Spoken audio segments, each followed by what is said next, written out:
আপনারা সবাই কি স্ক্রিন দেখতে পাচ্ছেন? জি জি স্যার। স্যার। জি আচ্ছা, স্যার। এই যে আমাদের চ্যাপ্টারটা আছে আজকে অধ্যায় 1, বাংলাদেশ পরিচিতি ও বাংলাদেশের অবস্থান, মানচিত্র, পতাকা, প্রতীক, জাতীয় সঙ্গীত এবং রণসঙ্গীত। এই চ্যাপ্টারের উপর কিন্তু আমরা গত ক্লাসেও ক্লাস করেছিলাম, আপনাদের কি মনে আছে? জি স্যার। আচ্ছা, আমরা তাহলে এখন ক্লাস শুরু করলাম। আমাদের বাংলাদেশের সাংবিধানিক নাম হচ্ছে গণপ্রজাতন্ত্রী বাংলাদেশ। সবাই এটি সবসময় মনে রাখবেন, কখনো ভুলবেন না, কারণ এটা খুবই মোস্ট ইম্পর্টেন্ট একটা নাম। বাংলাদেশের নামে যদি আপনি না জানেন, সেক্ষেত্রে কিন্তু জিকে তে যদি এই কোশ্চেন আসে আপনি অ্যান্সার করতে পারবেন না। আচ্ছা, বাংলাদেশের রাজধানী কিন্তু ঢাকায়, যেটা আপনারা সবাই জানেন। আচ্ছা, আমাদের বাণিজ্যিক রাজধানী আছে, বাণিজ্যিক রাজধানী হচ্ছে চট্টগ্রাম। আচ্ছা, তো এই যে চ্যাপ্টার 1 এর যে কিছু ইনফরমেশন গুলো আছে, এইগুলো আছে, এগুলো আমি গত ক্লাস আপনাদেরকে পড়িয়েছিলাম, কিন্তু তারপর এখন আপনাদের জন্য একটি টেস্ট আছে। আম,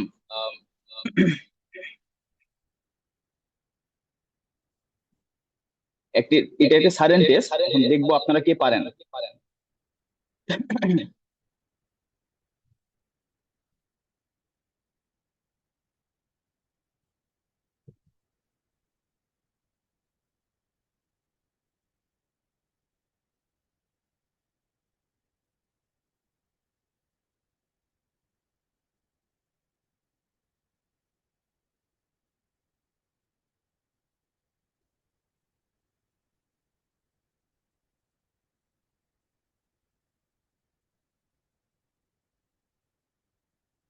তো আমি প্রশ্নগুলো এখন করছি, আপনারা যারা পারবেন সবাই হচ্ছে চ্যাটে অ্যান্সার করবেন। বলেন, আমাদের রাষ্ট্র ধর্ম কোনটি? চ্যাটে লিখবেন সবাই।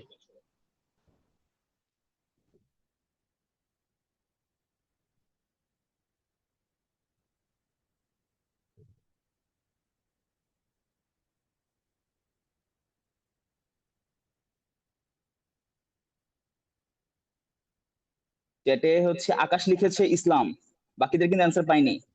বাকিরা কি ক্লাসে মনোযোগী না নাকি? Good good. মুনা আক্তার লিখেছেন ইসলাম। আচ্ছা, তো এই স্যার প্রশ্নটির আমার উত্তর নাম আমরা সবাই আকাশ জানি যে নয়, আমাদের আমার নাম অপূর্ব। অপূর্ব। আচ্ছা, আকাশে নাম মনে হয় লেখা আছে আপনার উপরে। এটা আসলে আইডির নাম স্যার, আমার নাম অপূর্ব। আচ্ছা, সমস্যা না, অপূর্ব। গুড। এবার আপনার অ্যান্সার দেন, বাংলাদেশের আয়তন কত? দেখি সবার আগে কি অ্যান্সার দিতে পারে।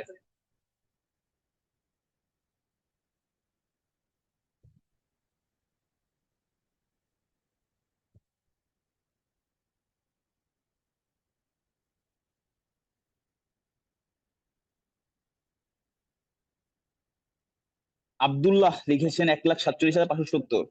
এটা হচ্ছে কারেক্ট অ্যান্সার। গুড। মোটামুটি তাহলে আপনারা সবাই জানেন যে বাংলাদেশের মোট সীমানা কত। আচ্ছা, বাংলাদেশের সীমান্ত আছে, আপনারা সবাই জানেন, এই সীমান্তর সাথে আরো 2টি দেশ সংযুক্ত আছে, এই 2টি দেশ কি কি?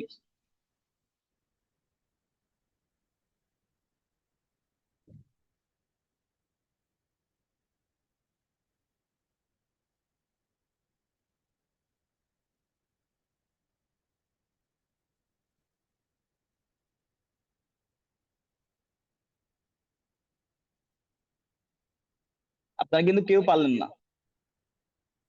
যে বাংলাদেশের সীমান্তবর্তী দেশ কোনটি? ভারত ও মায়ানমার। আদিবাহ লিখেছেন ভারত ও মায়ানমার। আব্দুল্লাহ লিখেছেন ভারত ও মায়ানমার, ভেরি গুড।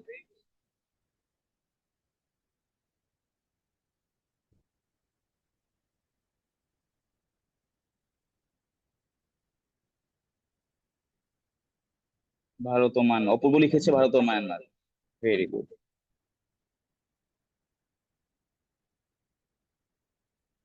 আচ্ছা, একটা ইম্পর্টেন্ট ইনফরমেশন বলেন স্যার আমি যে চ্যাটে লিখতে এই, পারছি না। আচ্ছা ঠিক আছে, আপনি যদি লিখতে না পারেন আপনি একটু মনোযোগ দেন, সমস্যা নেই।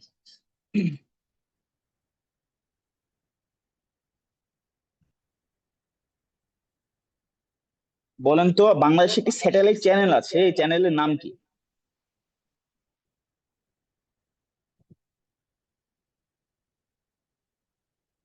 দেখি কে বলতে পারে।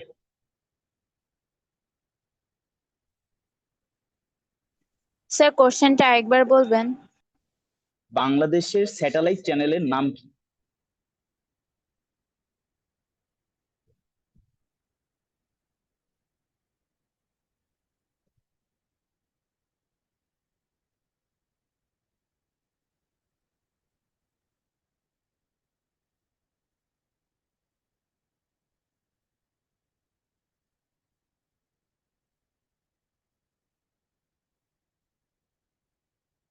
আচ্ছা, ওয়াফিজা যারা সরকার লিখেছেন বাংলাদেশ টেলিভিশন।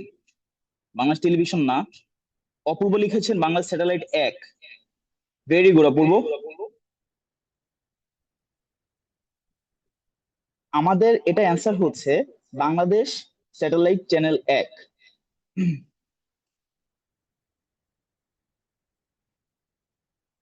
আচ্ছা, আগের ক্লাসে আমি শিখিয়েছিলাম যে সোলার চালিত প্রথম ল্যাপটপ বের হয়েছিল বাংলাদেশে, এই ল্যাপটপের নাম কি? সোলার চালিত।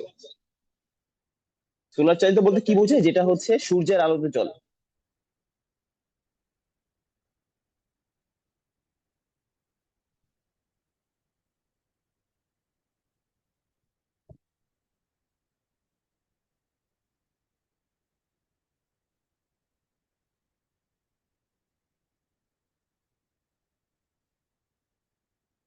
যারা যারা অ্যান্সার দিতে পারতেছেন না তার আগের ক্লাসে মনোযোগ অনেক কম দিছিলেন। স্যার আমি আগের ক্লাস পাইনি। আচ্ছা, স্যার আমি স্যার আমি নতুন আগে তাই ক্লাস পারি না। পাইনি। স্যার আমিও না। ঠিক আছে। আচ্ছা, তাহলে আমরা আজকে আবার নতুন ভাবে শুরু করি।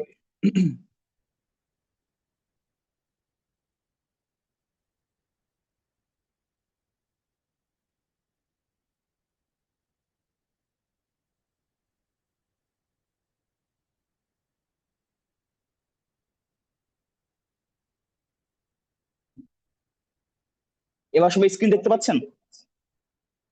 Yes sir. জি স্যার। আচ্ছা, জি স্যার। তো অনেকে আগের ক্লাসে উপস্থিত ছিলেন এবং অনেকে ছিলেন না। তো যারা উপস্থিত ছিলেন না, এই ক্লাসটি হচ্ছে তাদের জন্য আবার প্রথম ক্লাস, এবং যারা ছিলেন তাদের জন্য এটা আবার রিভিশন ক্লাস। আমি নেক্সট ক্লাসে আপনাদেরকে কোশ্চেন আস্ক করব, এবং আপনাদের কিন্তু পারতে হবে। দেখবো কে সবচেয়ে বেশি ভালো পারে, এবং যে সবচেয়ে বেশি ভালো পারে তাদের জন্য কিছু গিফট রয়েছে। আচ্ছা, বাংলাদেশের সাংবিধানিক নাম হচ্ছে গণপ্রজাতন্ত্রী বাংলাদেশ। এই যে আপনারা সবাই দেখতে পাচ্ছেন, আশা করি।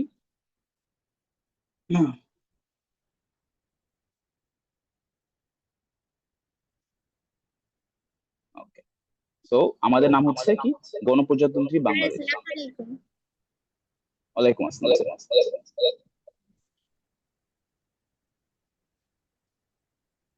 এই দেখেন, আমরা শুধু দেখতে পাচ্ছি আমাদের সাংবাদিক নাম গণপ্রজাতন্ত্রী বাংলাদেশ। আচ্ছা, কোনো কিছু করানো হয়েছে? স্যার কথা ডাবল শোনা যায়। আমার কথা ডবল শোনা যাচ্ছে? জি স্যার। Yes sir. আচ্ছা, আমাকে 1 মিনিট সময় দেন, আমি হচ্ছে দেখি।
হ্যালো,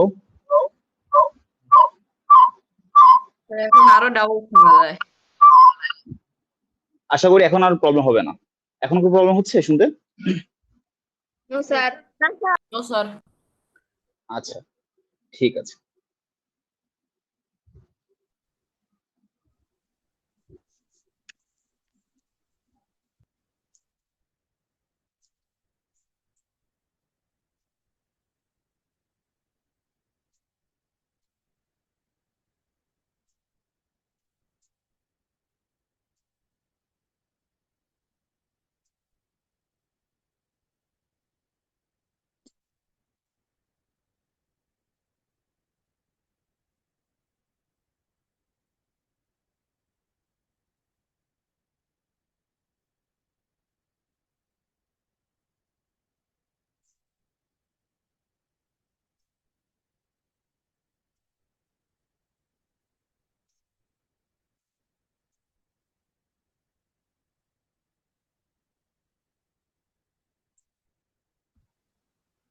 ওকে স্যার, আমরা এখন শুরু করছি। স্যার, প্রথম সোলার চালিত ল্যাপটপটার নাম কি দোয়েল? না, এটার নাম হচ্ছে তালপাতা। এবং দোয়েল হচ্ছে আমাদের বাংলাদেশে এমন একটি ল্যাপটপ, যখন এটি বাজারে এসেছিল তখন এটি 10,000 টাকাতে ল্যাপটপ পাওয়া যাচ্ছিল বাংলাদেশে। আর সোলার চালিত ল্যাপটপ হচ্ছে তালপাতা। আচ্ছা, সবাই একটু ভালোভাবে সবাই খেয়াল করবেন। আমাদের বাংলাদেশের সাংবিধানিক নাম হচ্ছে গণপ্রজাতন্ত্রী বাংলাদেশ। ঠিক আছে, আমাদের নাম হচ্ছে গণপ্রজাতন্ত্রী বাংলাদেশ, এবং সবাই আমরা জানি যে আমাদের রাজধানীর নাম ঢাকা। আমাদের রাজধানীর নাম কিন্তু ঢাকা। আচ্ছা, এবং আমাদের বাণিজ্যিক রাজধানী একটি আছে, বাণিজ্যিক রাজধানী, সেটি হচ্ছে চট্টগ্রাম। চিটাগং হচ্ছে আমাদের বাণিজ্যিক রাজধানী বা কমার্শিয়াল ক্যাপিটাল। আচ্ছা, আমাদের স্বাধীনতা দিবস, আমরা সবাই জানি যে আমাদের স্বাধীনতা দিবস হচ্ছে 26শে মার্চ, এবং আমাদের বিজয় দিবস 16ই ডিসেম্বর। আমাদের বিজয় দিবস কবে? 16ই ডিসেম্বর। এবং আমাদের রাষ্ট্রভাষা কিন্তু বাংলা, আমরা সবাই বাংলাতে কথা বলি, আমাদের রাষ্ট্রভাষা বাংলা। এবং জাতি হিসেবে আমরা কিন্তু বাঙালি। আপনারা সবাই স্ক্রিন আশা করি দেখতে পাচ্ছেন, আমরা কিন্তু জাতি হিসেবে সবাই বাঙালি। এই যে আজকের আমি ক্লাসগুলো নিচ্ছি, এই ইনফরমেশন গুলো কিন্তু খুবই নতুন এবং খুবই বেসিক। ঠিক আছে, আপনারা যদি এগুলো ভালোভাবে আয়ত্ত করেন তাহলে বাংলাদেশের হচ্ছে নাগরিক বা আয়তন বা সীমানা বা পতাকা এইগুলো নিয়ে অনেক ভালোভাবে আপনার ধারণা হয়ে যাবে।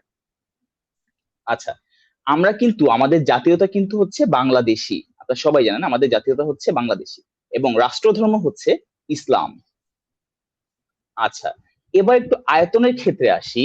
আমাদের বাংলাদেশের আয়তন হচ্ছে 1,47,570 বর্গ কিলোমিটার। সবাই জানেন যে আমাদের বাংলাদেশের আয়তন হচ্ছে 1,47,570 বর্গ কিলোমিটার, বা 56,977 বর্গ মাইল। 56,977 বর্গ মাইল। স্যার, কয়দিন আগে আচ্ছা, শুনছিলাম যে বাংলাদেশের আয়তন বৃদ্ধি পেয়েছে। হ্যাঁ, বাংলাদেশের আয়তন হচ্ছে আপনার কিছু জায়গায় বৃদ্ধি পেয়েছে। যেমন হচ্ছে আমাদের সমুদ্র সীমা আছে, আছে, এগুলো নিয়ে আমরা বিস্তারিত আরো সামনে পড়বো। ঠিক আছে, বিস্তারিত আমরা এইগুলো নিয়ে আরো সামনে পড়বো, আপনি যখন আসবে তখন আমি আপনাদেরকে বলবো। এবার দেখেন আমাদের মোট সীমানা। ঠিক আছে, সীমানা বলতে কি, আমাদের যে বর্ডার আছে, বাংলাদেশের একটা বর্ডার আছে, এই বর্ডারের মোট সীমানা কত? এই সীমানা হচ্ছে 5,138 কিলোমিটার। 5,138 কিলোমিটার। আচ্ছা, এবার বুঝাচ্ছে স্থল সীমা। আচ্ছা, স্থল সীমা বলতে আমরা কি বুঝি? স্থল সীমা বলতে বোঝায় যে আমাদের যেই জায়গাগুলো মাটি আছে বা মাটিতে মানুষ থাকছে, ঠিক আছে, সেগুলো হচ্ছে স্থল সীমা বা মাটির যে সীমানাগুলো আছে। এছাড়াও কিন্তু আমাদের আকাশ সীমা আছে, জলসীমা আছে। জলসীমা মানে হচ্ছে পানির কতটুকু সীমা, স্থল সীমা মানে হচ্ছে মাটির কতটুকু সীমা। আবার আহ আকাশ সীমা মধ্যে আকাশে আমাদের কতটুকু সীমানা আছে। তো আমাদের স্থল সীমা হচ্ছে 4,427 কিলোমিটার। এবং এই যে একটা কোশ্চেন একটু আগে আপনাদের সবাইকে আমি জিজ্ঞেস করেছিলাম যে বাংলাদেশের সীমান্তবর্তী দেশ কয়টি? ঠিক আছে, বাংলাদেশের সীমান্তবর্তী দেশ কিন্তু 2টি, যে দেশের সাথে বাংলাদেশের সীমান্ত রয়েছে, যেমন ভারত এবং মায়ানমার। আচ্ছা, আমাদের একটি বাহিনী আছে যারা সীমান্তবর্তী বাহিনী, তাদেরকে আমরা বলি বিজিবি বা বর্ডার গার্ড বাংলাদেশ। তাদের নাম হচ্ছে বর্ডার গার্ড বাংলাদেশ, সবসময় মনে রাখবেন। আচ্ছা, একটু আগে কিন্তু আমি বলেছিলাম যে আমাদের বাংলাদেশের সাথে 2টি সীমানা আছে, 2টি দেশের সীমানা আছে। একটি হচ্ছে ভারত এবং আরেকটি কি মায়ানমার। তো ভারতের সাথে বাংলাদেশের সীমানা কতটুকু আছে? ভারতের সাথে বাংলাদেশের সীমানা আছে 4156 কিলোমিটার, এবং মায়ানমারের সাথে আছে 271 কিলোমিটার। ঠিক আছে। আচ্ছা, আমাদের আঞ্চলিক সমুদ্র সীমা হচ্ছে 12 নটিক্যাল মাইল। 1 নটিক্যাল মাইল সমান হচ্ছে দেখেন 1.853 কিলোমিটার। 1 নটিক্যাল মাইল সমান হচ্ছে 1.853 কিলোমিটার। সেরকমই আমাদের আঞ্চলিক সমুদ্র সীমা হচ্ছে 12 কিলোমিটার, টোটাল 12 কিলোমিটার। আচ্ছা, এবার আমাদের বলেছে অর্থনৈতিক সমুদ্র সীমা। ঠিক আছে, অর্থনৈতিক সমুদ্র সীমা বলতে কি বোঝাচ্ছে? অর্থনৈতিক সমুদ্র সীমা বোঝাচ্ছে যেই সমুদ্র সীমা যেখান থেকে আমাদের হচ্ছে ইকোনমিক্যালি আমাদের কান্ট্রি বেনিফিটেড হয়, বা আমি সহজ ভাষায় বলতে গেলে সেখান থেকে আমাদের ব্যবসা বাণিজ্য অনেক বেশি বাড়ে, যেই সীমানা থেকে, যে সীমানা থেকে আমাদের হচ্ছে অন্য দেশ থেকে এই দেশে মানুষজন ব্যবসা করতে আসে, বা অর্থনৈতিক ইমপ্রুভমেন্ট হয়, ইকোনমিক্যাল ইমপ্রুভমেন্ট হয়, সেগুলো যে সীমানাটার মাধ্যমে হয় সেটাকে আমরা বলছি অর্থনৈতিক সমুদ্র সীমা। এই আমাদের অর্থনৈতিক সমুদ্র সীমা হচ্ছে 200 নটিক্যাল মাইল। অর্থনৈতিক সময় হচ্ছে 200 নটিক্যাল মাইল, এবং আমরা একটু আগে শিখেছি যে আমাদের 1 নটিক্যাল মাইল সমান হচ্ছে 1.853 কিলোমিটার। আচ্ছা, বাংলাদেশেও কিন্তু প্রথম বিভাগ হয়েছিল। বাংলাদেশের প্রথম বিভাগের নাম ঢাকা বিভাগ। আশা করি সবাই পারবেন। আমাদের বাংলাদেশের ইসের নাম কি? ঢাকা বিভাগ। আচ্ছা, তো আমাদের বাংলাদেশের জলবায়ুটা হচ্ছে ক্রান্তীয় মৌসুমী ধরনের। আমাদের জলবায়ুটা কি? আপনাদের যদি ক্যাট কলেজে প্রশ্নে কখন এরকম আসে যে বাংলাদেশের জলবায়ু কি রকম, সেখানে কিন্তু অপশন থাকবে যে ক্রান্তীয় মৌসুমী ধরনের। আপনার কিন্তু তখন ক্রান্তীয় মৌসুমী ধরনের এই আনসারটাতে রাইট ক্লিক করবেন। স্যার আমি তো আচ্ছা, জানতাম যে নাতিশীতোষ্ণ।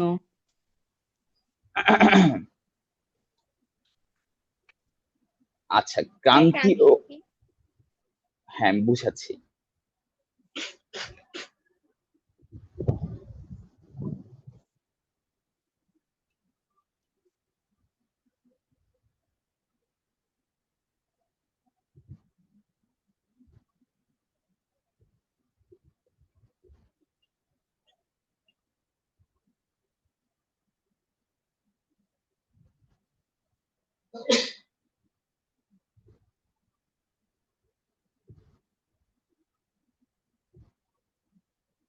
আচ্ছা, আমরা হচ্ছে এই যে ক্রান্তীয় মৌসুমী ধরনের যেটা, সেটা হচ্ছে আমার ক্লাস শেষে আমরা এটা নিয়ে আরেকটু বিস্তারিত আলোচনা করছি। তার আগে হচ্ছে আপনারা এই যে পড়াটা আছে, আমার পড়াটা শেষ করি, তারপর আমি আপনাদের এখানে আবার ফেরত আসছি। আপনারা দেখেন, আমাদের যে বাংলাদেশ আছে, বাংলাদেশে কিন্তু ঋতু আছে 6টি। এটা কিন্তু খুব ভালো করে মনে রাখবেন, ঋতু আছে কিন্তু 6টি। এটা ইম্পর্টেন্ট কোশ্চেন আমাদের এই জিকে। এবং আরেকটি ইম্পর্টেন্ট কোশ্চেন, সেটি হচ্ছে কি যে বিশ্বে জনসংখ্যার দিক থেকে, মানে জনসংখ্যা কি মানুষ, মানে কত বেশি মানুষ আছে, সেই মানুষের দিক থেকে বাংলাদেশের অবস্থান হচ্ছে 8ম। ঠিক আছে, জনসংখ্যা হচ্ছে 8ম। আচ্ছা, আমাদের যে গড় বৃষ্টিপাত হচ্ছে 203 সেন্টিমিটার।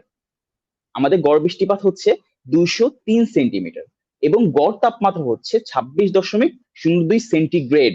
এটা কি আমাদের গড় তাপমাত্রা, মানে এভারেজ টেম্পারেচার হচ্ছে আমাদের 26.02 ডিগ্রি সেন্টিগ্রেড। আচ্ছা, এবার হচ্ছে আপনারা আবার একটু এখানে আসেন, দেখেন কি বলছে যে স্থানীয় সময় অনুযায়ী গ্রিনিচ ম্যান সময় পার্থক্য হচ্ছে 6 ঘন্টা। এখন গ্রিনিচ ম্যান সময় কি? এই সময়টা হচ্ছে এই যে আমাদের পুরো বিশ্ব আছে, এই বিশ্বের সময়কে আপনার আহ, ভাগ করে দেওয়া। যেমন এই যে আমাদের সময়ের সাথে কিন্তু আমাদের ঠিক অপোজিট, ঠিক বিপরীতে পৃথিবীর যে আরেকটি দেশ আছে, সেই দেশের পার্থক্য কিন্তু 6 ঘন্টা। মানে হয়তোবা সে আমাদের যে 6 ঘন্টা বেশি এগিয়ে আছে, অথবা আমাদের যে 6 ঘন্টা পিছনে আছে। যেমন অনেক সময় বলে না যে আমাদের দেশে হয়তোবা সকাল, কিন্তু অন্য দেশে দেখা যাচ্ছে তখন বিকাল। তো স্থানীয় সময় অনুযায়ী গ্রিনিচ ম্যান সময় পার্থক্য বাংলাদেশে কত? 6 ঘন্টা। এটা একটু মনে রাখবেন। আচ্ছা, আমাদের কি অভিন্ন নদী আছে? অভিন্ন নদী কয়টি? অভিন্ন নদী হচ্ছে 57টি। আমাদের অভিন্ন নদী 57টি। এবং আপনারা সবাই জানেন যে বাংলাদেশে যুদ্ধ হয়েছিল, মুক্তিযুদ্ধ, এবং মুক্তিযুদ্ধের স্বাধীনতার ঘোষণা দেওয়া হয়েছিল 26শে মার্চ 1971 সালে। স্বাধীনতার ঘোষণা কবে দেওয়া হয়েছিল? 26শে মার্চ 1971 সালে। আচ্ছা, আমাদের কিন্তু একটি আইনসভা আছে যেখানে আমাদের বাংলাদেশের সরকার, বিরোধী দল সবাই কিন্তু সেখানে বসে এবং আমাদের আমাদের আইনগুলো নিয়েও কিন্তু সেখানে সভা অনুষ্ঠিত হয়। এবং সেই আইনসভার নাম হচ্ছে জাতীয় সংসদ, হাউস অফ দ্য নেশন অথবা জাতীয় সংসদ। আচ্ছা,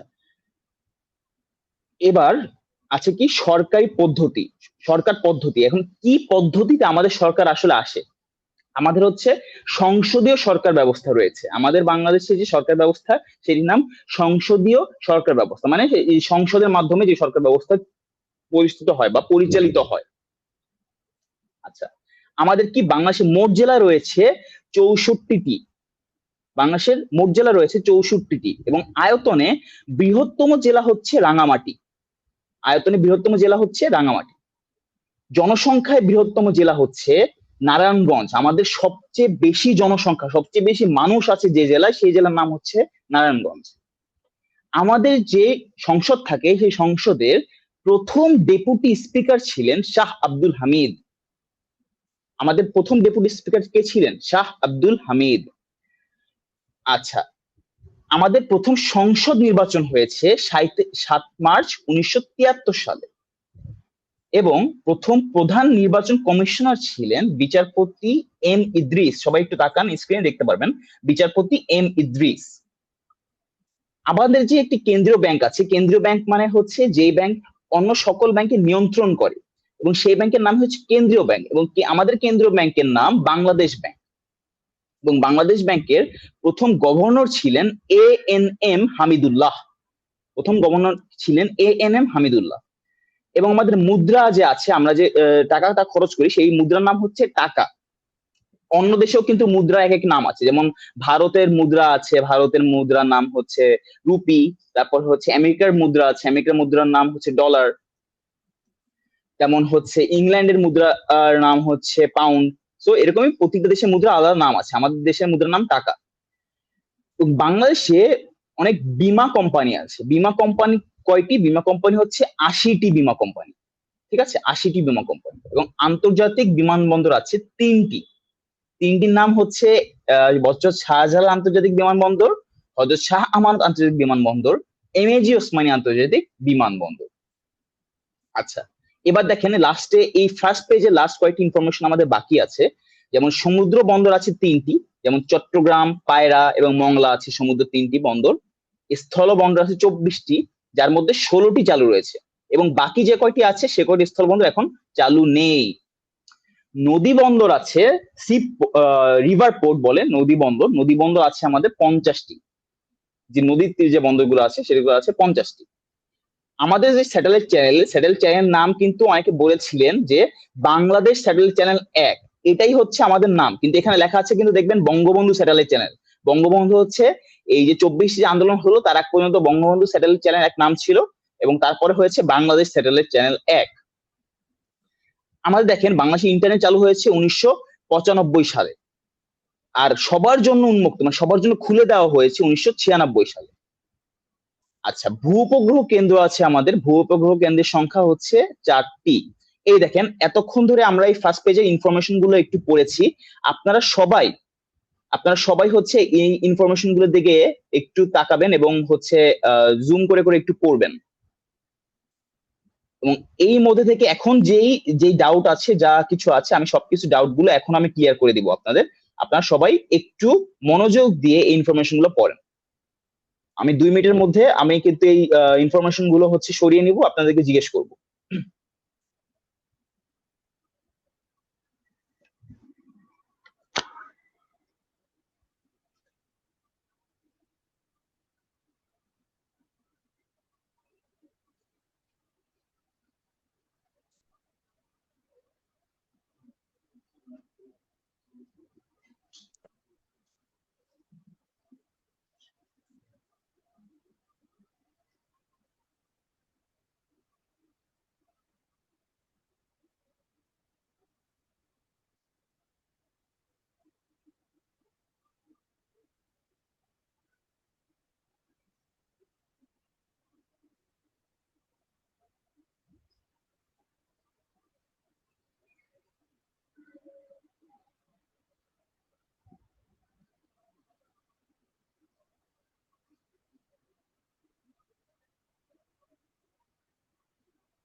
স্যার সবাই শুনতে পাচ্ছেন?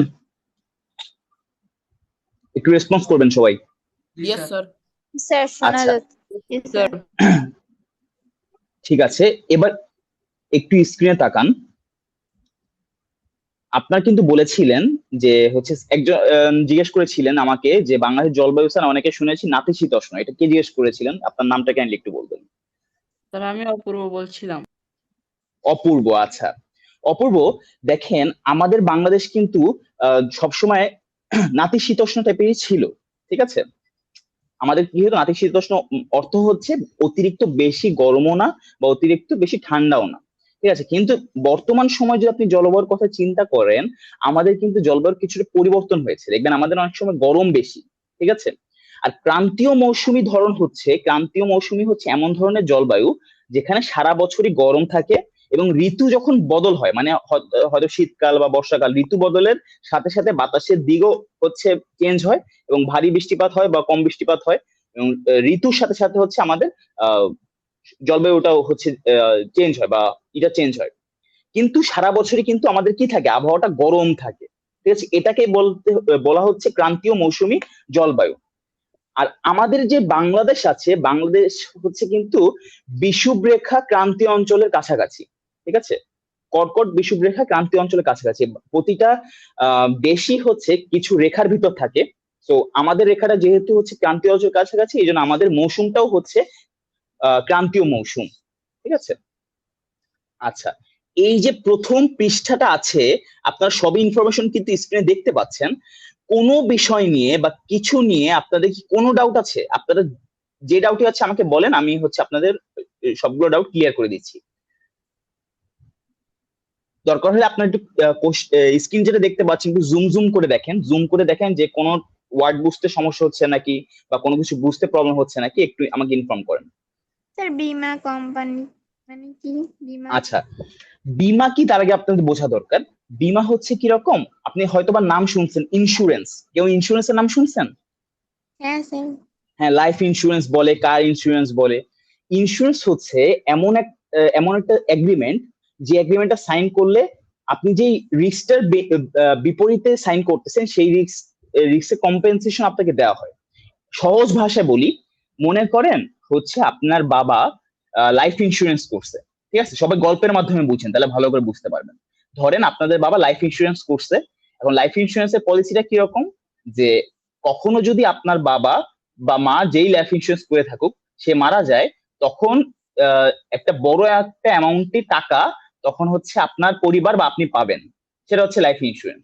আবার কার ইন্স্যুরেন্স আছে, কার ইন্স্যুরেন্স কিরকম, গাড়ির ইন্স্যুরেন্স। মনে করেন হচ্ছে আপনি ইন্স্যুরেন্স কোম্পানিকে একটা ছোট একটা টাকা দেন, সেটাকে বলে প্রিমিয়াম, ঠিক আছে? ছোট একটা টাকা যেটাকে বলে প্রিমিয়াম, যেটা শর্ত শর্ত অনুযায়ী দেওয়া লাগে। এবং যদি কখনো আপনার গাড়ির অ্যাক্সিডেন্ট হয় তখন কিন্তু ওই কোম্পানি আপনাকে গাড়ির যে ক্ষয়ক্ষতি হয়েছে সেই ক্ষয়ক্ষতির টাকাটা আপনাকে ব্যাক দিবে। বা আপনার ধরেন ফায়ার ইন্স্যুরেন্স আছে, ফায়ার ইন্স্যুরেন্স মানে আহ, অগ্নি বীমা। এখন অগ্নি বীমা কিরকম, যে আপনি একটা ইন্স্যুরেন্স কোম্পানির সাথে ইন্স্যুরেন্স করে রাখছেন যে আপনার যদি গোডাউনে বা আপনার ঘর বাড়ি যদি কখনো পুড়ে যায়, তখন সেই ইন্স্যুরেন্স কোম্পানি আপনার পুড়ে যাওয়ার যত ক্ষতি হয়েছে সেই ক্ষতি পরিমাণ টাকা আপনাকে ব্যাক দিবে। এটা হচ্ছে বীমা কোম্পানির কাজ। সেরকম 80টা বীমা কোম্পানি বাংলাদেশে রয়েছে। আপনারা কি সবাই এখন বুঝতে পেরেছে যে বীমা কোম্পানি কি বা বীমা কি? জি স্যার। আসসালামু ঠিক আলাইকুম। আছে, আর বলেন, আর কোনো এই যে প্রথম পৃষ্ঠাটা আছে এখানে কোনো প্রশ্নে কোনো সমস্যা আছে কিনা?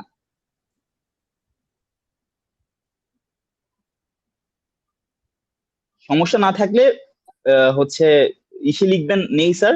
আর যদি থাকে তখন মাইক অন করে বলবেন স্যার এখানে সমস্যা আছে।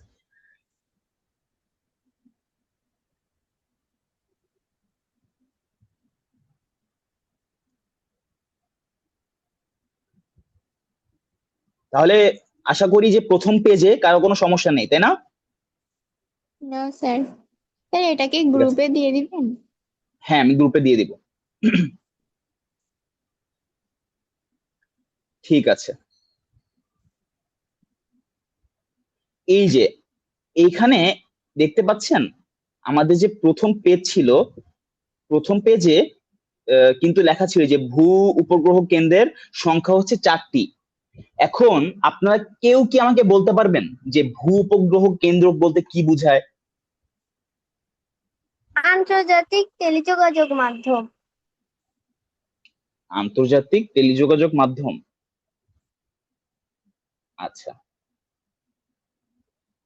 ভূপগ্রহ, এবার আমি একটু বলি, ভূপগ্রহ কেন্দ্র হচ্ছে আমাদের যে মাটিতে বা মাটির নিচেও হতে পারে, আহ, যেই রেডিও স্টেশন আছে, যে রেডিও স্টেশনের মাধ্যমে কি করা যায়, আমাদের যে কৃত্রিম স্যাটেলাইট গুলো আছে, আর্টিফিশিয়াল স্যাটেলাইট, সেই স্যাটেলাইট থেকে আমরা ইজিলি যোগাযোগ করতে পারি বা কমিউনিকেট করতে পারি বা কোনো ধরনের সিগন্যাল আদান প্রদান করতে পারি। এটা হচ্ছে ভূ উপগ্রহের কাজ। সো আমাদের বাংলাদেশে ভূ উপগ্রহের সংখ্যা কিন্তু 4টি, আপনারা সবাই স্ক্রিনে দেখতে পাচ্ছেন ভূ উপগ্রহের সংখ্যা হচ্ছে 4টি। সেরকম ভাবেই এই 4টি হচ্ছে বেতু বেতু বেতবুনিয়াতে একটি আছে, সেটি হচ্ছে 1975 সালে প্রতিষ্ঠিত। একটি তালিবাবাদে আছে, সেটি 1982 সালে প্রতিষ্ঠিত। একটি আমাদের ঢাকার মহাখালীতে আছে, সেটি 1995 সালে প্রতিষ্ঠিত। এবং একটি আছে সিলেটে, যেটি 1997 সালে প্রতিষ্ঠিত। এই কয়টি ভূ-উপগ্রহ কেন্দ্র আমাদের বাংলাদেশে আছে। আশা করি এ পর্যন্ত আপনারা সবাই বুঝতে পেরেছেন। আহ আমি আসলে আপনাদেরকে যেভাবে পড়াবো, আপনারা যদি একটু মনোযোগ দেন, আপনারা যদি একটু ভালোভাবে খেয়াল করেন, আপনাদের জিকেতে ইনশাল্লাহ কোনো ধরনের কোনো প্রবলেম থাকবে না।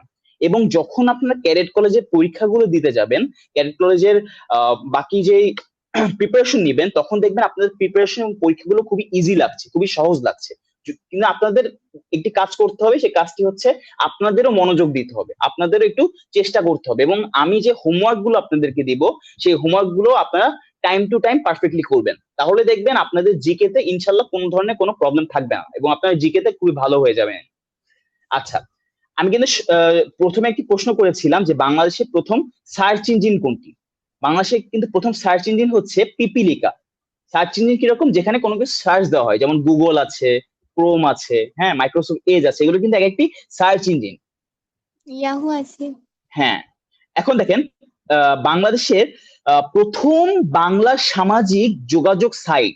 সামাজিক যোগাযোগ সাইট বলতে কি বোঝায়, যে যেই যোগাযোগ সাইটে আসলে মানুষজন ইজিলি কমিউনিকেট করতে পারে বা সোশ্যাল মিডিয়া বলে এটাকে। সোশ্যাল মিডিয়া কিরকম, আমাদের ফেসবুক আছে, ইনস্টাগ্রাম আছে, স্ন্যাপচ্যাট আছে, তো এগুলো কিন্তু একটি সামাজিক যোগাযোগ মাধ্যম। সেরকম একটি বাংলা সামাজিক যোগাযোগ মাধ্যম আছে, বাংলা যোগাযোগ সাইট আছে, সেটা হচ্ছে নাম বেশত। এটার নাম বেশত, সবাই একটু মনে রাখবেন, বেশত। স্যার ওইটা আচ্ছা, দেখা যাচ্ছে না। কোনটা স্যার? এই যে লাল বেশত, দাগ পড়ে গেছে। এই যে বেশত।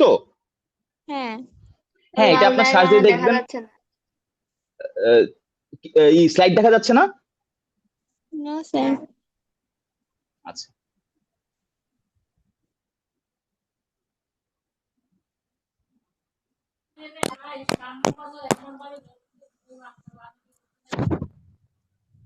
এবার দেখা যাচ্ছে? Yes sir. জি স্যার। আচ্ছা, সবাই রেসপন্স করেন। আমাদের হচ্ছে ক্লাস আর বেশিক্ষণ বাকি নেই, তো অল্প একটু ক্লাস আছে, আপনারা খুবই ভালো করে মনোযোগ দিবেন। আমি কিন্তু ক্লাস শেষে আপনাদেরকে জিজ্ঞেস করব কে হচ্ছে মনোযোগ দিচ্ছেন এবং কে মনোযোগ দেয়নি, সেটা কিন্তু ক্লাস শেষে বোঝা যাবে। আচ্ছা দেখেন, সোলার চালিত প্রথম ল্যাপটপ, সেটার নাম হচ্ছে তালপাতা। এরা কিন্তু আপনাদেরকে আমি প্রথমে জিজ্ঞেস করেছিলাম, অনেকে পেরেছিলেন। সেটা সোলার চালিত প্রথম ল্যাপটপের নাম হচ্ছে তালপাতা। আচ্ছা, বাংলাদেশে একটি ন্যানো স্যাটেলাইট আছে এবং ন্যানো স্যাটেলাইটটার নাম হচ্ছে ব্র্যাক অন্বেষা। এটা একটু মনে রাখবেন সবাই, ন্যানো স্যাটেলাইট, খুবই ক্ষুদ্র স্যাটেলাইট, সেটার নাম হচ্ছে ব্র্যাক অন্বেষা। আচ্ছা, বাংলাদেশের টেলিভিশনের পূর্ণাঙ্গ কেন্দ্র আছে 2টি। পূর্ণাঙ্গ কেন্দ্র আছে 2টি। আচ্ছা, এবার দেখেন বাংলাদেশের অবস্থান। বাংলাদেশের অবস্থান আসলে কিন্তু এশিয়া মহাদেশে অবস্থিত। আপনাদের সবার কাছে একটি প্রশ্ন, সবার কাছে বলেন তো, মহাদেশ মোট আছে কয়টি পৃথিবীতে? দেখি কে বলতে পারেন, মাইক অন করে বলেন। স্যার স্যার 6টি। 6টি? স্যার দেখি 8টি। রাইট অ্যান্সার কে দিতে পারে? প্রশ্ন কি বললেন? শুনতে পাইনি। বাংলাদেশে সরি বাংলাদেশে না, এই পৃথিবীতে মোট মহাদেশ আছে কয়টি? 8টি। 7টি। 7টি। 8টি। 7টি। স্যার 7টি। আচ্ছা, অনেকে এক এক এক এক সময় এক এক অ্যান্সার দিচ্ছেন, কিন্তু রাইট অ্যান্সার হচ্ছে 7টি। ঠিক আছে, রাইট অ্যান্সার কিন্তু 7টি। এই 7টির মধ্যে কি কি আছে এটা আমরা আপনাদেরকে বলি, মনোযোগ দিয়ে শুনবেন। 7টি মহাদেশে হচ্ছে এশিয়া, আফ্রিকা, ইউরোপ, উত্তর আমেরিকা, দক্ষিণ আমেরিকা, অস্ট্রেলিয়া আর অ্যান্টার্কটিকা। এই মোট হচ্ছে 7টি মহাদেশ আছে। আচ্ছা, এবার একটু তাকান আয়তনের দিক থেকে। আয়তনের দিক থেকে হচ্ছে বাংলাদেশ বিশ্বের 94তম এবং দক্ষিণ এশিয়ার 4র্থ বৃহৎ রাষ্ট্র। দক্ষিণ এশিয়ার হচ্ছে 4th সবচেয়ে বড় রাষ্ট্র হচ্ছে বাংলাদেশ, এবং এশিয়ার আমাদের যে এশিয়া মহাদেশ আছে সেটি দক্ষিণ এশিয়া অবস্থিত হচ্ছে আমাদের বাংলাদেশ। আচ্ছা, একটু দেখেন আমাদের সীমানা আছে কিছু কিছু। বাংলাদেশের সীমানা কাদের সাথে আছে? আপনি কিন্তু একটু আগে বলেছিলাম, আপনারা অনেকে পেরেছিলেন যে ভারত এবং মায়ানমারের সাথে বাংলাদেশের সীমানা আছে।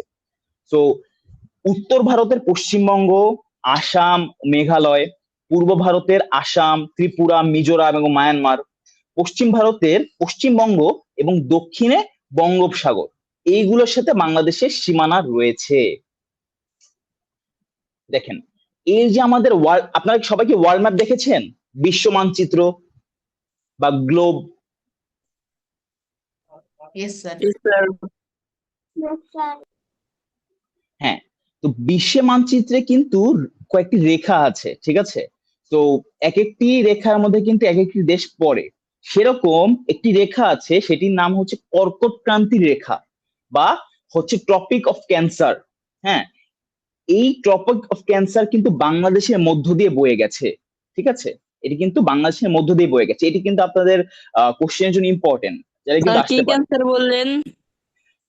ট্রপিক অফ ক্যান্সার, এই যে রেখাটা আছে না যেটির মধ্যে আসলে বাংলাদেশের মধ্য দিয়ে গেছে, সেই রেখাটার নাম হচ্ছে ট্রপিক অফ ক্যান্সার বা বাংলাতে বলে কর্কট ক্রান্তি রেখা। কর্কটের ইংলিশ কিন্তু হচ্ছে আবার ক্যান্সার, ট্রপিক অফ ক্যান্সার। ঠিক আছে, আচ্ছা।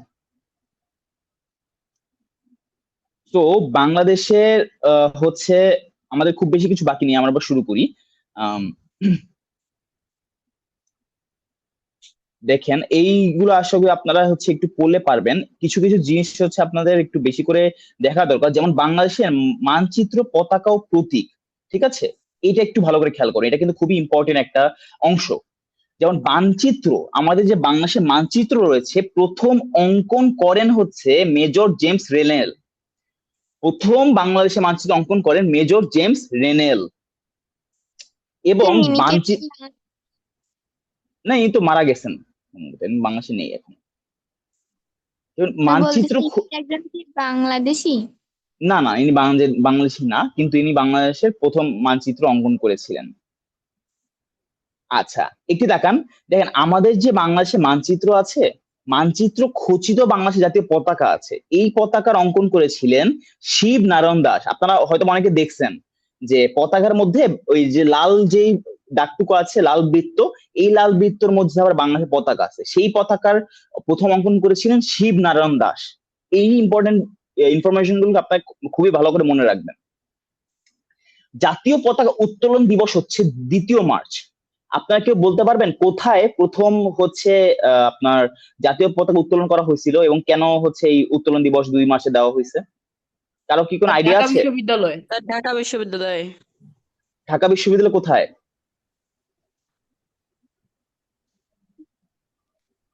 বটতলা। আচ্ছা, সবাই একটু মনে রাখবেন, আমাদের ঢাকা বিশ্ববিদ্যালয়ে 2 মার্চের দিন আমাদের কিন্তু জাতীয় পতাকা উত্তোলন করা হয়েছিল, এবং এই জন্য এটাকে বলে জাতীয় পতাকা উত্তোলন দিবস 2 মার্চ। আচ্ছা, আপনারা সবাই জানেন জাতীয় পতাকার রং হচ্ছে গাঢ় সবুজের মাঝে লাল বৃত্ত। জাতীয় পতাকার একটি মাপ আছে, মাপটা হচ্ছে 10.6, মানে অনুপাত, দৈর্ঘ্য প্রস্থ অনুপাত হচ্ছে 10:6, 5:3। ঠিক আছে, 10:6 বা 5:3, এটাকে মনে রাখবেন, এটা কিন্তু আপনাদের সম্ভাবনা পরীক্ষায় আসার। আচ্ছা, এবার চলেন আরো কিছু জিনিস আমরা একটু শিখে নিই।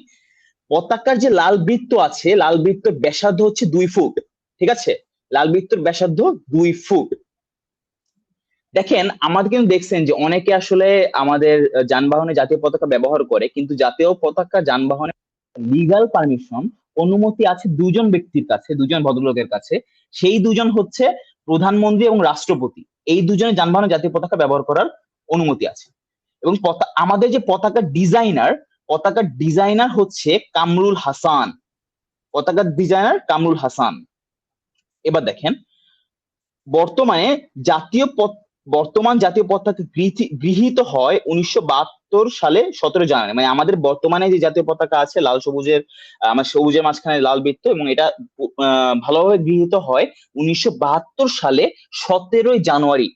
ঠিক আছে, 17 জানুয়ারি। আমরা কিন্তু আমাদের আজকে পড়ার খুবই একদম শেষের দিকে চলে এসেছি। আর মাত্র কয়েকটি ইনফরমেশন আছে, এগুলো জানার পর আমাদের সাইলেন্ট টেস্ট শুরু হবে। দেখেন দুইটা দিন আছে, যে দুইটা দিন আসলে বাংলাদেশের জন্য, বাঙালিদের জন্য একটু কষ্টের। যেমন 15 আগস্ট, যেদিন শেখ মুজিবুর রহমান মারা গিয়েছিলেন। আবার হচ্ছে 21শে ফেব্রুয়ারি, যেদিন হচ্ছে আমাদের ভাষা আন্দোলনের সময় আমাদের হচ্ছে সালাম, রফিক, বরকত, জব্বার সহ অনেকে মেরে ফেলা হয়েছিল। অনেক ভাষা শহীদকে এরা শহীদ হয়েছিলেন। ঠিক আছে, সেই 21শে ফেব্রুয়ারি এবং 15 আগস্টে আমাদের পতাকা অর্ধেক নামিয়ে রাখা হয়। ঠিক আছে, অর্ধেক কেন নামিয়ে রাখা হয়? তাদের স্মরণে এবং আমাদের শোক হচ্ছে পালন করার জন্য আমাদের পতাকা অর্ধেক নামিয়ে রাখা হয়। দেখেন আমাদের যে বাংলাদেশের পতাকা আছে তাদের সাথে দুটি দেশের মিল আছে। একটি হচ্ছে জাপান এবং আরেকটির নাম পালাও। জাতীয় পতাকার ডিজাইনার হচ্ছে কামরুল হাসান। এটি ভালো করে মনে রাখবেন, আমাদের জাতীয় পতাকার ডিজাইনার হচ্ছে কামরুল হাসান।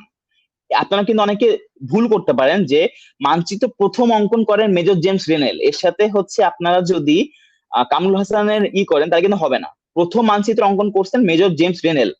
আর আমাদের জাতীয় প্রতীকের ডিজাইনার হচ্ছে কামরুল হাসান, এটা একটু মনে রাখবেন। এই যে একটুকে বলেছিলাম যে জাতীয় পতাকা যানবাহনে কে কে লাগাতে পারে, সেরকমই জাতীয় প্রতীক ব্যবহার করতে পারেন হচ্ছে প্রধানমন্ত্রী এবং রাষ্ট্রপতি। তো দেখেন আমার খুব অল্প কয়েকটি বিষয় বাকি আছে, যে জাতীয় সঙ্গীত এবং রণসঙ্গীত। আপনারা কিন্তু সবাই জানেন আমাদের জাতীয় সঙ্গীত হচ্ছে কি আমার সোনার বাংলা। এবং আমার সোনার বাংলা প্রথমে রচয়িতা এবং সুরকার হচ্ছে রবীন্দ্রনাথ ঠাকুর। রবীন্দ্রনাথ ঠাকুরের এই যে জাতীয় বাংলা আছে এটি ইংরেজিতে অনুবাদ করেছিলেন সৈয়দ আলী আহসান। এবং আমাদের যে আমার সোনার বাংলা যে জাতীয় সঙ্গীতে আছে এটি আমাদের গীত বিতান গ্রন্থ থেকে নেওয়া হয়েছে।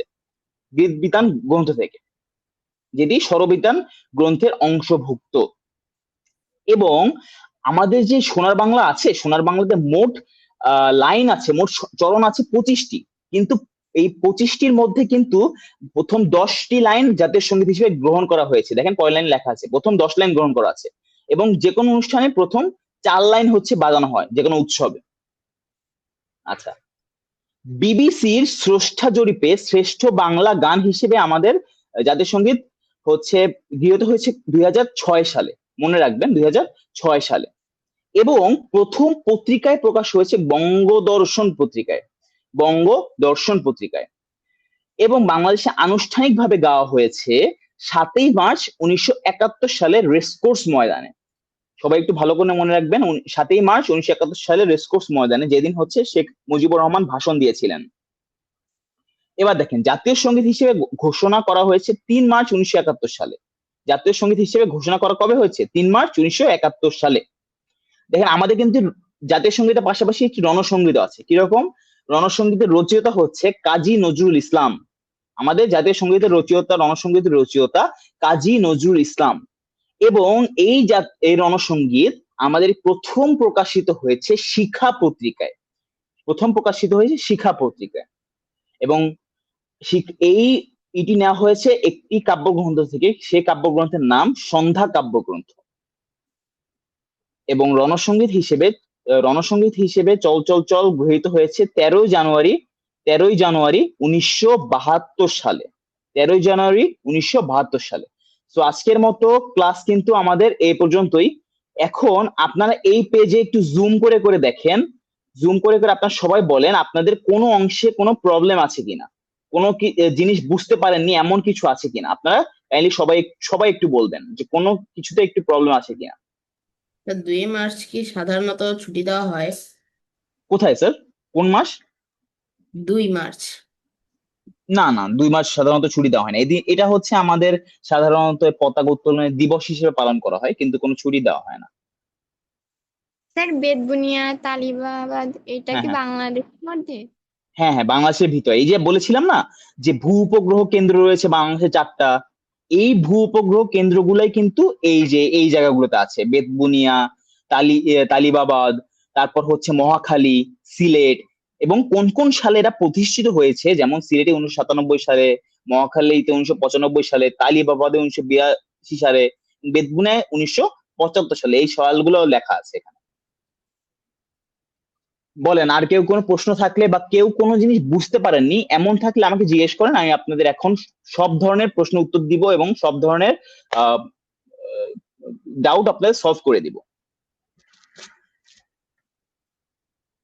সবাই একটু কাইন্ডলি রেসপন্স করেন, আপনাদের কোনো কোনো জিনিসে কোনো প্রবলেম আছে কিনা। স্যার, জিকে প্রশ্ন কি অনেক কঠিন আসবে? না স্যার, খুব বেশি কঠিন আসবে না মানে স্যার, কিন্তু আইকিউ আপনি স্যার? না দেখেন, আইকিউ আলাদা, জিকে কিন্তু আলাদা, ঠিক আছে? আইকিউ কিরকম, ধরেন আমি আপনাকে একটা প্রশ্ন করি, একটা সংখ্যা, মানে কয়েকটি সংখ্যা পর্বত দেওয়া আছে, 2, 4, 6, 8, এরপরের সংখ্যাটি কত হবে বলেন তো আপনি, পরের সংখ্যাটি কত হবে? এটা দুই দুই পর পর আছে তাহলে। হ্যাঁ, স্যার তাহলে মানে যে সংখ্যাটা বললেন ওটার পরের দুই ঘর পরে ওই হ্যাঁ, সংখ্যাটাই হবে। তাহলে পরের দুই সংখ্যা কত? 8। যেমন 2, 4, 6, তারপর হচ্ছে 8, এভাবেই তো যাচ্ছে, 2 2 করে যাচ্ছে। তো এইটা কিন্তু একটা আইকিউ, মানে আপনার একটা প্যাটার্ন ফলো করা লাগতেছে, ঠিক আছে? এটা কিন্তু আইকিউর ভিতর পড়ে। আবার আমি যদি বলি বাংলাদেশের প্রথম সার্চ ইঞ্জিন নাম কি, এটা কিন্তু পিপিলিকা, কিন্তু এটা কিন্তু আইকিউর মধ্যে পড়ছে না, এটা কিন্তু কিসের মধ্যে পড়ছে, এটা কিন্তু জিকের মধ্যে পড়ছে। সো সেরকমই আপনাদের কিন্তু এই যে সাধারণ জ্ঞান আছে কিছু, জিকে সাধারণ জ্ঞান, আইকিউ এবং বিজ্ঞান থেকে কিছু অংশ মিলিয়ে মোট 40 মার্ক আসবে, ঠিক আছে? 40টা মার্ক কিন্তু এই আপনাদের সাধারণ জ্ঞান, জিকে এবং আইকিউ থেকে আসবে। তো এই জন্যই জিকে, আইকিউ এবং সাধারণ জ্ঞান খুবই গুরুত্বপূর্ণ। বলেন স্যার, কেউ কিছু বলছিলেন হয়তোবা। স্যার সমাজের সাথে মিলিয়ে আসবে না? সমাজ বলা যায় একটু কমই আসে, সমাজ অত বেশি আসে না, কিন্তু হচ্ছে বলা যায় একটু বিজ্ঞান, সাধারণ জ্ঞান আর আইকিউ হচ্ছে এই 40 মার্ক অনেক সবচেয়ে বেশি আছে। ইভেন আপনার সমাজের মধ্যে কিন্তু বলা যায় ওই সাধারণ জ্ঞানই আছে, যেমন ওই যে আম, অনেক সময় আপনারা কিন্তু পড়ছেন যে বাংলাদেশে কবে যুদ্ধ হয়েছিল, তারপর একে ফজলুল হক কি করছিলেন, ইয়েস শেখ স্যার, মুজিবুর রহমান তৃতীয় কি অধ্যায়ে। করছিলেন। হ্যাঁ হ্যাঁ, তারপর আমাদের বাংলাদেশের চাকমা মারমা আছে, ঠিক আছে? এদের এইসব বিষয়গুলো কিন্তু আপনারা অলরেডি পড়ছেন বা পড়াশোনা করতেছেন। তো সেগুলো কিন্তু আসলে সাধারণ জ্ঞানের অংশ, সাথে সমাজের অংশ, ঠিক আছে? তো বলেন, এই যে আমি আপনাদের এতক্ষণ পড়ালাম, এবং এই যে 2 পেজ হচ্ছে আপনারা ভালো করে পড়লেন, এই 2 পেজের মধ্যে আপনাদের কোনো জিনিসে কি কোনো প্রবলেম আছে কিনা, বা আপনারা সবকিছু বুঝতে পেরেছেন কিনা, এটা কাইন্ডলি একটু আমাকে জানাবেন। ইয়েস স্যার, বুঝতে পেরেছি। হ্যাঁ, আপনাদের সবার উদ্দেশ্যে আমি একটা কথা বলি, আপনারা যদি একটি প্রশ্ন বা কোনো জিনিস একবার না বুঝে থাকেন আমাকে বলবেন, আমি আপনাদের একবার না দুইবার না, আমি আপনাদের 100 বার বুঝাই দেব। কিন্তু মনে করেন আমি আপনাদের পরীক্ষা নিচ্ছি বা হঠাৎ করে পড়া দিয়েছি, তখন আপনি পারলেন না, এই জিনিসটা কিন্তু আসলে আপনাদের জন্য কষ্টকর এবং আমার জন্য কষ্টকর। তো আপনারা ভালো করে পড়াশোনা করবেন, এবং আপনারা যদি কোনো জিনিস বুঝতে না পারেন সাথে সাথে আমাকে জিজ্ঞেস করবেন, আমি আপনাদের বুঝিয়ে দিব। কিন্তু আপনারা কিন্তু না বুঝে বলবেন যে স্যার বুঝে গিয়েছি কিন্তু পরে আর পারবেন না, এই জিনিসটা করবেন না। এই জিনিসটা করলে কিন্তু আপনাদের লস হবে। স্যার বুঝতে পারছেন সবাই? হ্যাঁ হ্যাঁ, বলেন স্যার। অর্ধনমিত কি? কি মিতো স্যার, আমি বুঝতে পারিনি ঠিক। এই যে পতাকার এখানে একটা প্রশ্ন আছে, পতাকা অর্ধনমিত রাখা ও, হয় কোন? অর্ধমিত মানে হচ্ছে, অর্ধমিত মানে হচ্ছে অর্ধেক নামিয়ে রাখা হয়, ঠিক আছে? মানে পতাকা কিরকম, পুরোটা একদম উপরে তুলে ফেলা হয় না যখন মানে পতাকা টানানো হয়, হুম। কিন্তু পতাকা অর্ধনমিত মানে পতাকা অর্ধেক নামিয়ে রাখা হয়। কেন নামিয়ে রাখা হয়? এই যে 21শে ফেব্রুয়ারি, এই দিন তো আমাদের অনেক ভাষা শহীদরা মারা গেছিলেন, যেমন সালাম, রফিক, জব্বার, বরকত সহ অনেকে মারা গেছিলেন এই দিন। তারপর 15 আগস্টে হচ্ছে শেখ মুজিবুর রহমান সহ তার পরিবার মারা গেছিল। তো এই যে দিনগুলো আছে, এই দিনগুলো তো আসলে শোকের, বাঙালির জন্য শোক। তো এই শোক পালন করার জন্য বেসিক্যালি পতাকাটা অর্ধেক নামিয়ে রাখা হয়, এটাকে বলা হচ্ছে অর্ধনমিত। বুঝতে পেরেছেন? Yes, yes sir. Sir. Sir দেখলাম আচ্ছা, জিকে কোশ্চেন মানে আইকিউ কোশ্চেন অনেক কঠিন। হ্যাঁ, আমাদের আমাদের তো ফার্স্টে আমরা জিকে কমপ্লিট করব, বুঝতে পারছেন? জিকে যখন আমাদের সব কমপ্লিট হয়ে যাবে, তারপর আমরা আইকিউ তে হচ্ছে আবার ফোকাস করব। আইকিউ যখন আবার কমপ্লিট হয়ে যাবে, তখন আমাদের মানসিক দক্ষতা যেগুলো আছে সেগুলোতে আমরা ফোকাস করব। তো আমাদের এই যে 40 মার্ক, আমি এমন ভাবে আপনাদের ইনশাল্লাহ প্রিপেয়ার করব যে এই 40 মার্কে আপনি 40 মার্কই কমন পাবেন ইনশাল্লাহ, ঠিক আছে? কিন্তু আমি আসলে কথা দিলে হবে এরকম না, আপনাদেরও চেষ্টা করতে হবে। কারণ আমি হয়তো অনেকবার আপনাদের বুঝাই দিতে পারবো, কিন্তু আপনারা যতক্ষণ না নিজে থেকে চেষ্টা করবেন, যতক্ষণ না নিজে থেকে পড়বেন, ততক্ষণ কিন্তু কাজ হবে না। Yes, sir. আচ্ছা, তো আশা করি আপনারা সবাই বুঝতে পেরেছেন। এবার আপনাদের কাছে আরেকটি প্রশ্ন। এবার হচ্ছে আপনারা সবাই করবেন, চ্যাটে অ্যান্সার দিবেন।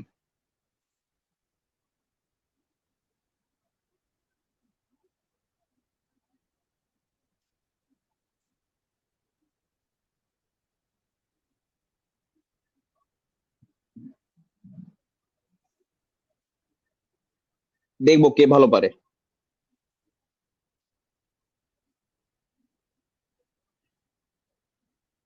বলেন, স্থানীয় সময় অনুযায়ী গ্রিনিচ ম্যান সময় পার্থক্য কয় ঘন্টা? 6 ঘন্টা। 6 ঘন্টা, ভেরি গুড। আপনারা সবাই কি করবেন, মিউট করে রাখেন। সবাই মিউট করে রাখবেন, কেউ হচ্ছে মুখে বলবে না, সবাই চ্যাটে লিখবেন। আর যে মুখে বলতে পারতেছেন না, যেই করতে পারছে না, সে হচ্ছে আমি যখন, যদি কেউ না পারে তখন আমি হচ্ছে মাইক অন করে দিব, তখন আপনারা বলবেন। আচ্ছা, ভেরি গুড, ভেরি গুড, সবাই পারছেন। 6 ঘন্টা। বলেন, বাংলাদেশের আইনসভার নাম কি?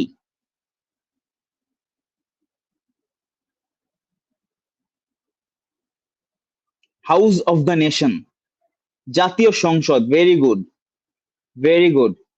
অপূর্ব পারছে একমাত্র এখন পর্যন্ত। জাতীয় সংসদ, রায়হান পারছে, ওয়াফিজা পারছে,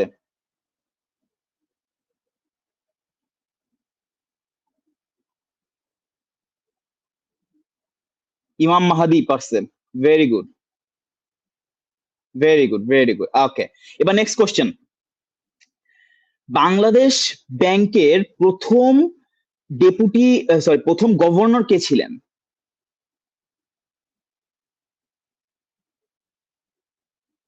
স্যার কোশ্চেনটা একটু রিপিট করতে পারবেন? অবশ্যই। বাংলাদেশ ব্যাংকের প্রথম গভর্নর কে ছিলেন?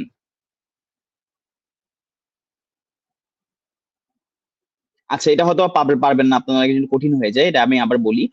প্রথম গভর্নর ছিলেন হচ্ছে এএনএম হামিদুল্লাহ, এএনএম হামিদুল্লাহ, মনে রাখবেন সবাই। আচ্ছা, বলেন, বাংলাদেশে ভূ উপগ্রহ কেন্দ্রের সংখ্যা আছে কয়টি?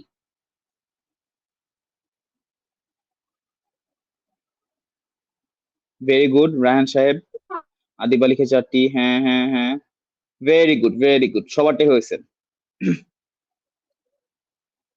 আচ্ছা, বলেন, বাংলাদেশের প্রথম সার্চ ইঞ্জিন কোনটি? পিপিলিকা, গুড গুড গুড।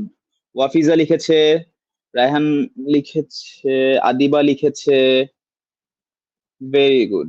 ইমাম মাহাদি লিখেছে, অপূর্ব লিখেছে, মুনা লিখেছে, very good, very good.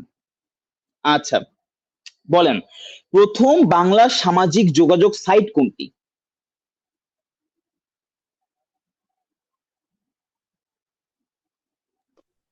Sir কোশ্চেনটা আবার বলেন। প্রথম বাংলা সামাজিক যোগাযোগ সাইট মানে সোশ্যাল মিডিয়া, প্রথম বাংলা সাইট কোনটি? বেশ তো, ভেরি হ্যাঁ, গুড, আমি ভেরি গুড, ভাবছিলাম বেশ তো। বিশ্বেরটা বলছেন। না না, সমস্যা নেই। দেখেন, আজকে কিন্তু আসলে আপনাদের আমি বাংলাদেশের অবস্থান, তারপর বাংলাদেশের রাষ্ট্রীয় ধর্ম, বাংলাদেশের পরিচিতি, তারপর বাংলাদেশের মানচিত্র, জাতীয় সঙ্গীত, রণসঙ্গীত, সব কিন্তু বেসিক্যালি বাংলাদেশ নিয়ে বলেছি। তো আপনারা কিন্তু হচ্ছে ভাববেন না বিশ্ব নিয়ে আজকে কেউ কিছু বলেছে, আজকে কিন্তু বাংলাদেশ নিয়ে আমরা পড়াশোনা করেছি। আচ্ছা, বলেন, পতাকার, বাংলাদেশের পতাকার ডিজাইনার কে?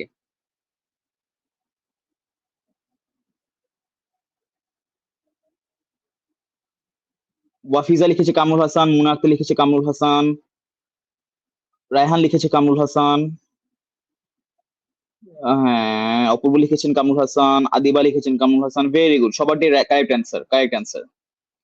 মনে রাখবেন এই শুধু পতাকা না, আমাদের জাতীয় প্রতীকের ডিজাইনও কিন্তু কামরুল হাসান। তাহলে আপনাদের সহজভাবে মনে রাখতে পারবেন, জাতীয় প্রতীক প্লাস পতাকা দুইটা ডিজাইনই কামরুল হাসান। বলেন তো মানচিত্র প্রথম অঙ্কন করে কে? মানচিত্র প্রথম অঙ্কন করেন কে?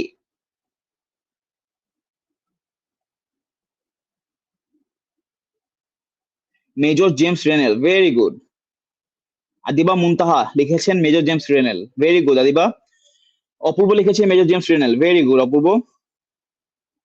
ওয়াফিজা ভেরি গুড, মেজর জেমস রেনেল।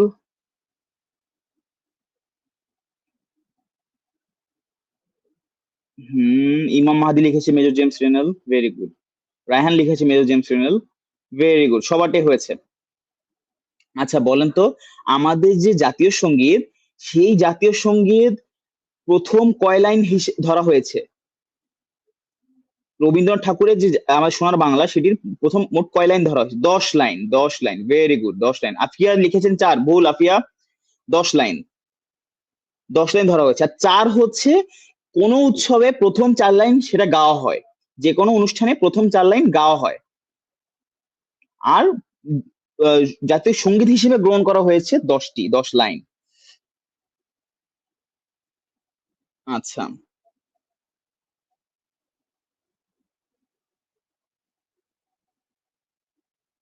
বলেন তো জনসংখ্যার দিক থেকে বাংলাদেশে বিশ্বের অবস্থান কততম? জনসংখ্যার দিক থেকে।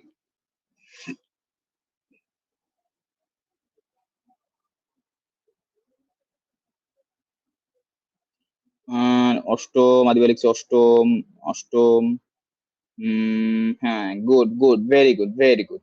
ঠিক আছে, তো মোটামুটি আপনাদের আজকে মনোযোগ ছিল এবং আপনাদের সবাইকে আমি ভেরি গুড বলছি, আপনারা সবাই ভেরি গুড পাইছেন আজকে। এখন আপনাদের টাস্ক হচ্ছে আপনাদের গ্রুপে আজকে এই যে 1 এবং 2 নম্বর পৃষ্ঠা আছে এটাই দিয়ে দেওয়া হবে। আপনারা খুব ভালো করে পড়বেন। নেক্সট ক্লাসে আমি যখন ক্লাস শুরু করব, ক্লাস শুরু করার আগে কিন্তু আপনাদেরকে আমি জিজ্ঞেস করবো এবং দেখবো যে আপনারা পারতেছেন কিনা।